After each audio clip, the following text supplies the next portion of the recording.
playing your normal position. You're going to take chances now. Well, you said it. 2 third-down opportunities to get off the field. Couldn't do it, and the clock continues to roll. 2 first downs have them up near midfield now on 1st and 10. A handoff. Jacobs running to the left. A nice run there, 9 yards, and it'll be 2nd down. That's a strong pickup right there on 1st down, and as this drive goes on, we're seeing an offensive line and running game imposing its will. The 41-yard line. On 2nd down now, it's Jacobs. And he's going to take this down close to a 1st down at the Browns' 33. That one, a 1st down pickup of 8.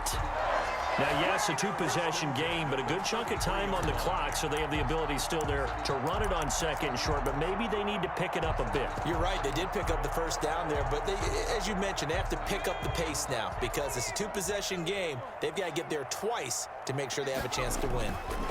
Edwards now on 1st and 10. He's got a 1st down and much more inside the 20 and down to the 16-yard line. The Steelers able to pick up 18 yards there. This has been a good drive so far, and it's been the running game for the most part that's powered them down there. Another nice burst there, picking up a 1st down. Now it's 1st and 10, as you said, in the red zone. And they get to him quickly here as he stopped right around the 13. He was brought down. Big Al Woods there to make the tackle. It's a pickup of 3. It went right back to him, but he pretty much had nowhere to go on that play. Now, the previous carry looked pretty good. That one, maybe he was a little tired. I don't know. Yeah, maybe he should have tapped out and had a second back come in and maybe make that run. Who knows? And here he'll get it down to the 7. Call it a gain of 5 there on the run, but they'll remain a yard or 2 short here with 3rd down coming up. Brings up 3rd and 2.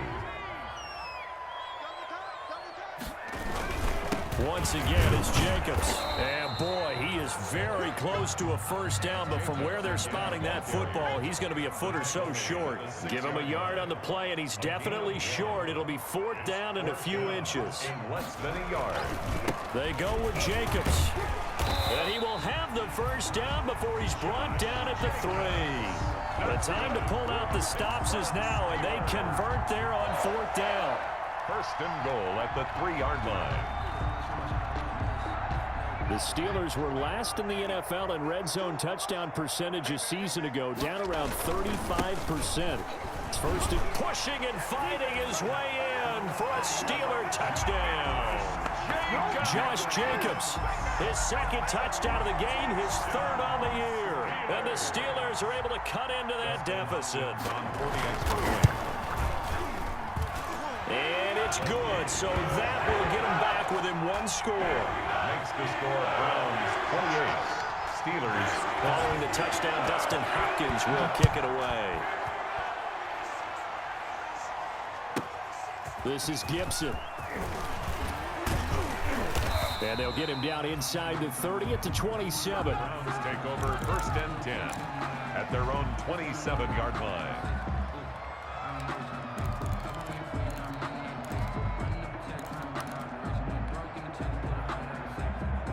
The Browns drive about to get started.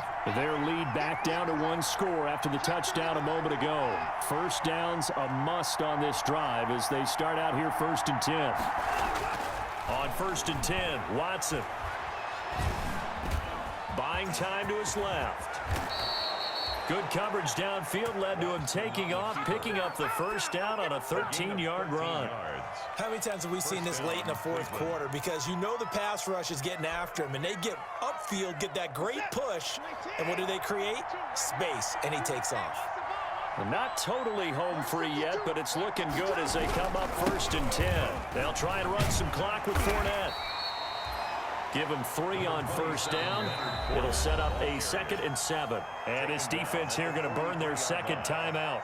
A 3-yard. You can also factor in another timeout that they'll get when the clock stops at the 2-minute warning.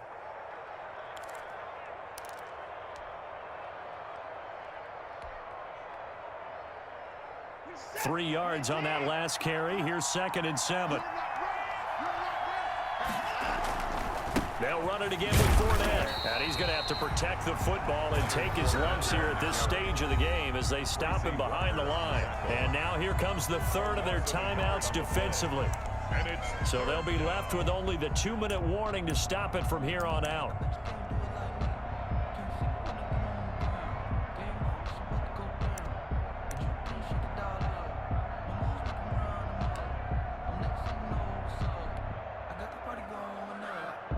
The Browns on 3rd down. They've hit 2 for 4 thus far. This is 3rd and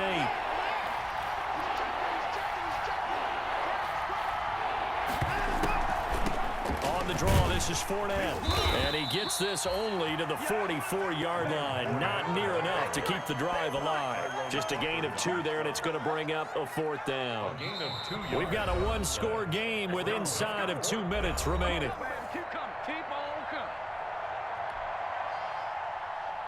So the Browns in possession of the football here as we get you reset. And let's see what they've come up with offensively after having time to talk it over.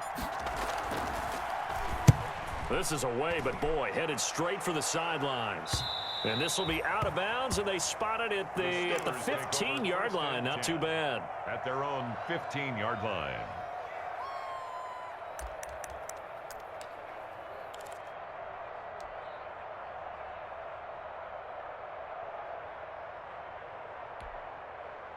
The Pittsburgh offense at the line to start their next drive. Last time they were out here, they had the benefit of good field position, led to a touchdown. This time, they're going to have to work for it. They are, but with that last drive that culminated in touchdown, I think they carry that confidence into this one. It doesn't matter where you start with the football now. They have to feel great about their opportunity.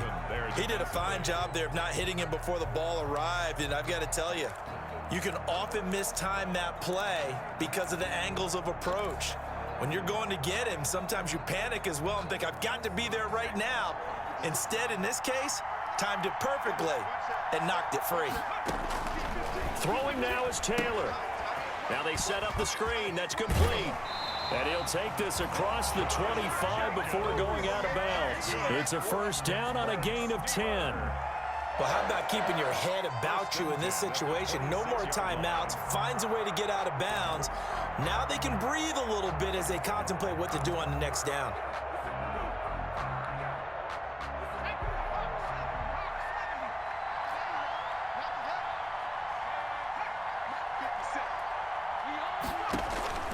Now it's Taylor.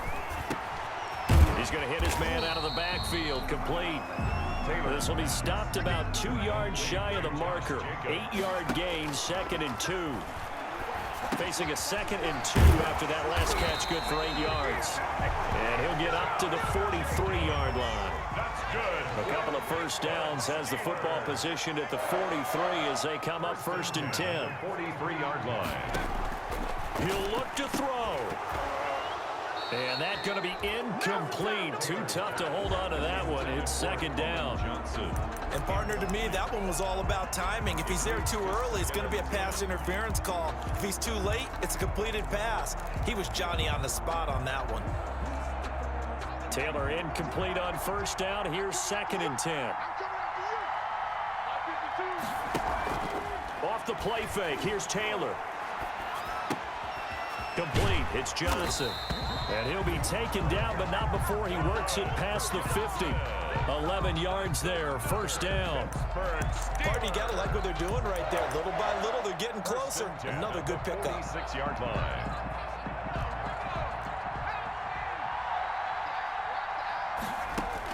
Taylor to throw. And he can't hang on to it. That would have sealed it.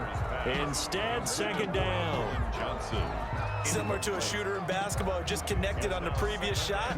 They run another set for him on the next play. Now, we had a guy who made the catch. They tried to get the big one downfield, but came up empty.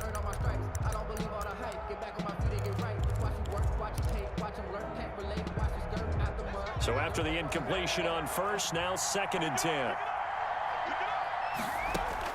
Here's Taylor. Flushed out right.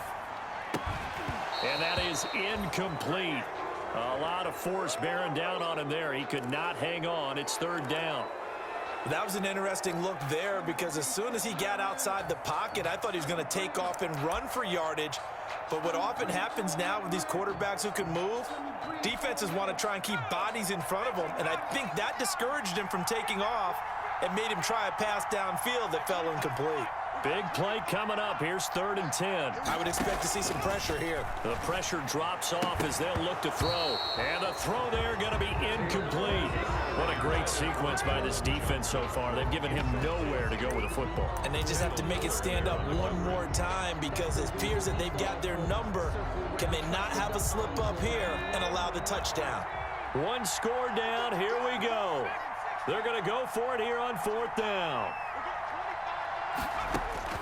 They're going on 4th down. It's Taylor. And that is incomplete. So 17 seconds now on the clock here. They had to go for it with such little time remaining. And the Browns are going to win the football game.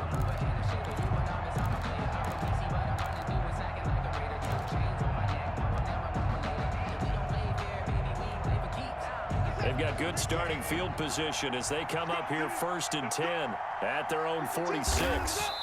Down to a knee goes Watson, and that should just about do it for this ball game.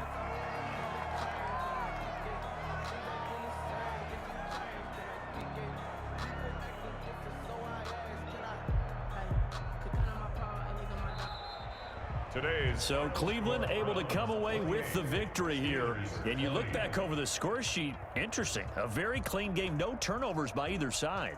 An absolute rarity when we watch games now because defenses have put such an emphasis on taking the ball away. Well, what we saw here was offenses spending their time saying, look, you know they're coming for it. Ball security is paramount. So they worked on that, not just a week of practice, but I'm sure all during training camp. Make sure when you have it, tuck it away because danger lurks everywhere you turn. So for the Browns, it's a much-needed victory as it gets them back to 2-4 on the year. And they'll have another road date next week with the Cincinnati Bengals. Meanwhile, for the Steelers, they can't quite seem to turn things around as they fall into 2-4 now on the year. And they'll be on the road next week for a matchup with the Baltimore Ravens. So for Charles Davis and our entire crew, I'm Brandon Gaudin. Next game, guess what? Charles and I will be here again. It's the NFL on EA Sports.